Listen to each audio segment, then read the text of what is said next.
Hi guys, M.V.K here coming to you again. How's everybody doing out there? Welcome back to the opinion spot.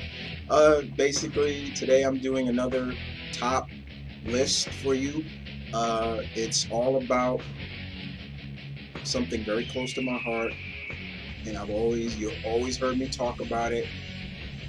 Native American fictional characters, and I broke it down to even a top 20.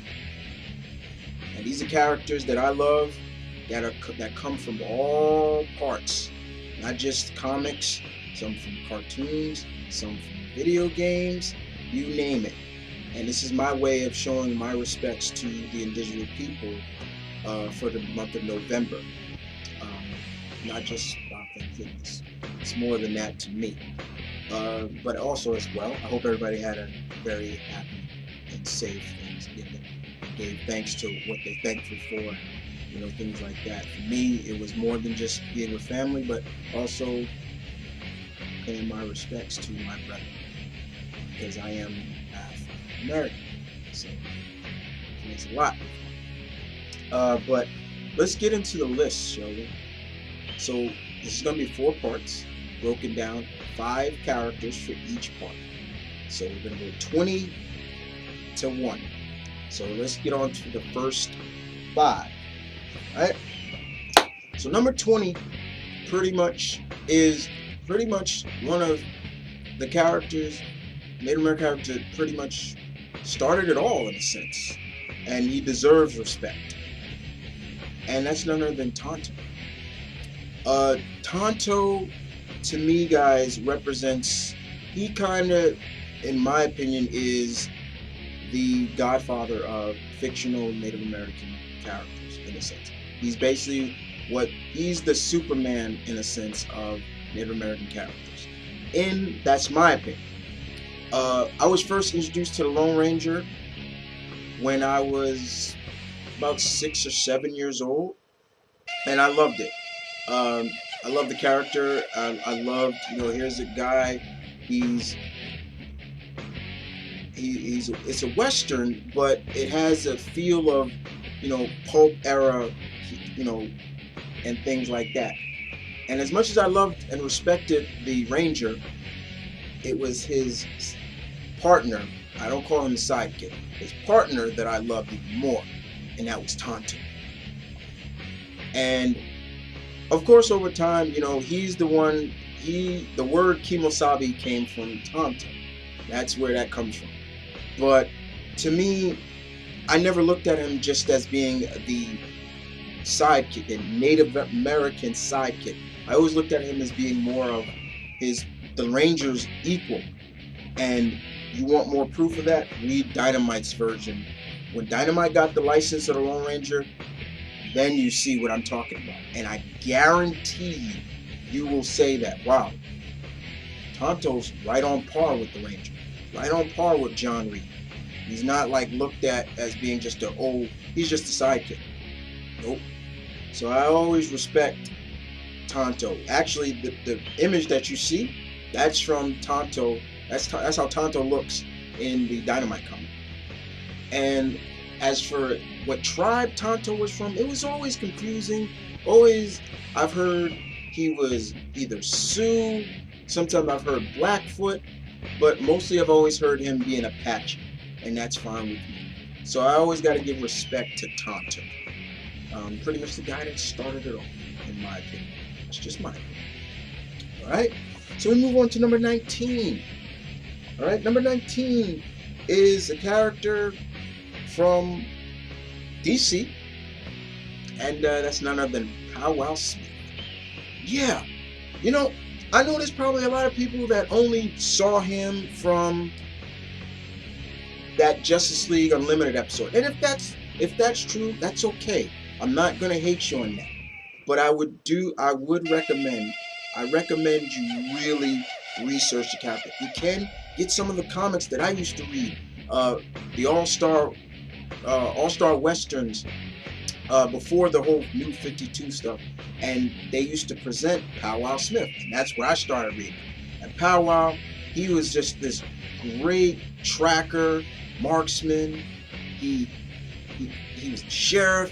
He didn't come off as your quote-unquote stereotypical Native American character, even though his name kind of sounded a little too much like, Pow Wow is. It's like, that kind of throws me off a little bit, but his character was really what shined, and most writers did justice for him.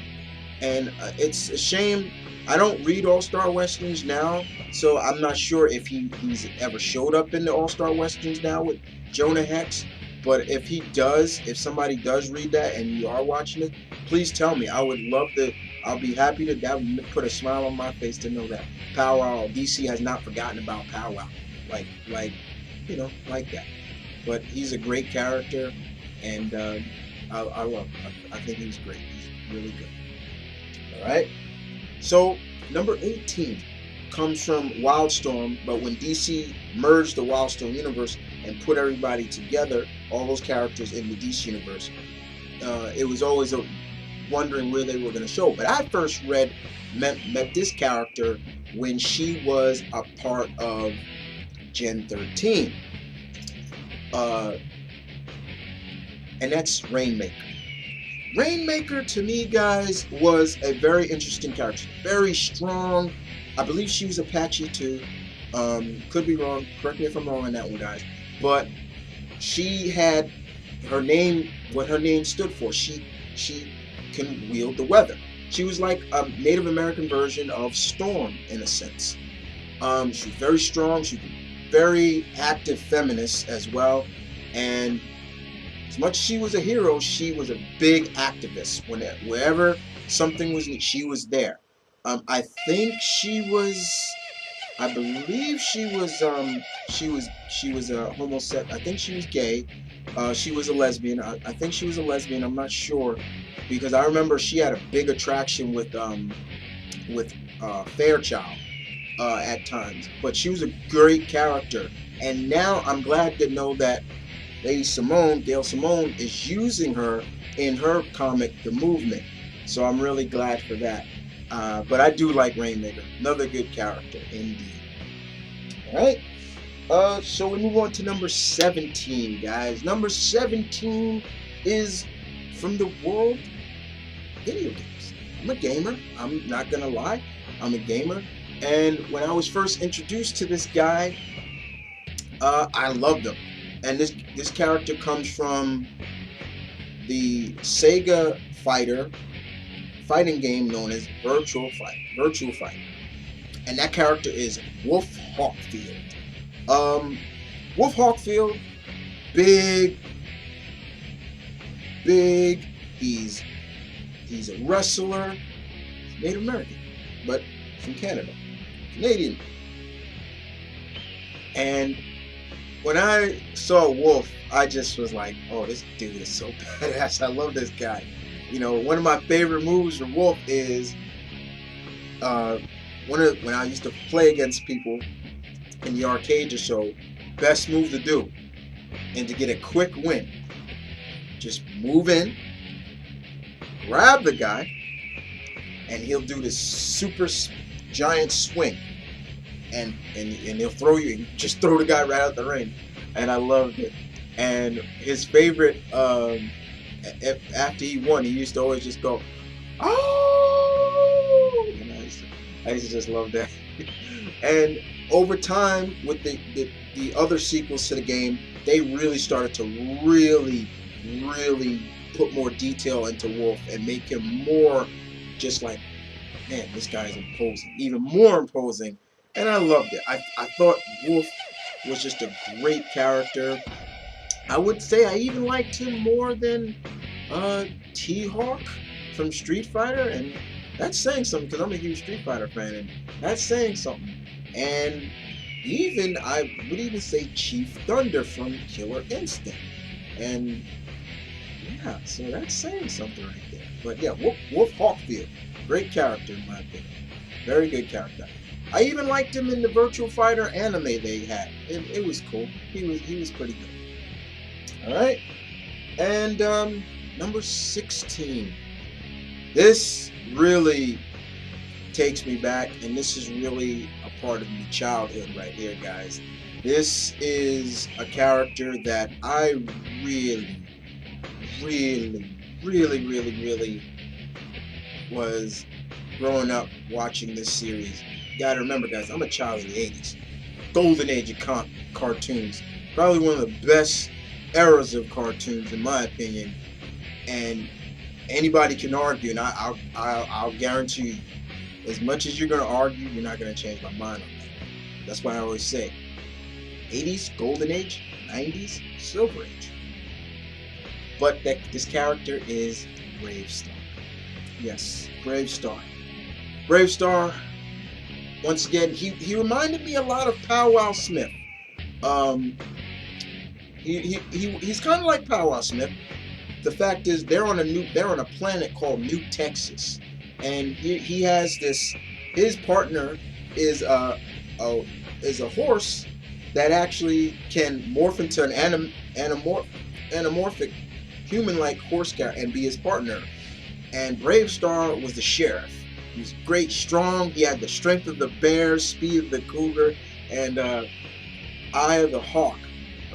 And I believe, it was strength of the bear, Brave Star. Yeah, I believe it was right. Brave Star, and you can find that opening and probably some episodes here on YouTube. Brave Star was one of those characters, guys, that it just took me back to time. And anytime I get in my nostalgic mode and go on YouTube and just watch all the great intros from cartoons from yesteryears, I do watch Brave Star. I love watching that. And what would thrill me more is if Brave Star would get remade for this new generation to educate these new gens of what good cartoons are, because there have been some remakes from great 80s cartoons, and they sold pretty well. He-Man did good. Of course, Transformers, G.I. Joe, still around. Thundercats, sad to say, didn't really make the big impact that I thought it would. But I would love to see them try to do Brave Star, and if not, a Brave Star movie with that would drive me insane to see that. I would really love to see that. Now, who could play Brave Star and do a good job? I don't know, but yeah, it would be great. And if you can't do live action, animated, right? So there you go, guys. The first 5. Tell me what you thought of the first 5. Even if you don't agree, please respect my beginnings of my list. I will be continuing this for the rest of the final days of November. Who do you think is in this list? I love to hear some guesses. But other than that, 5 down.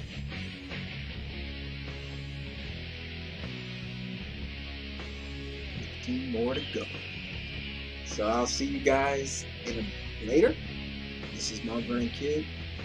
Peace and love. Stay tuned. Keep it real, guys. As always, I'm out. Y'all take care.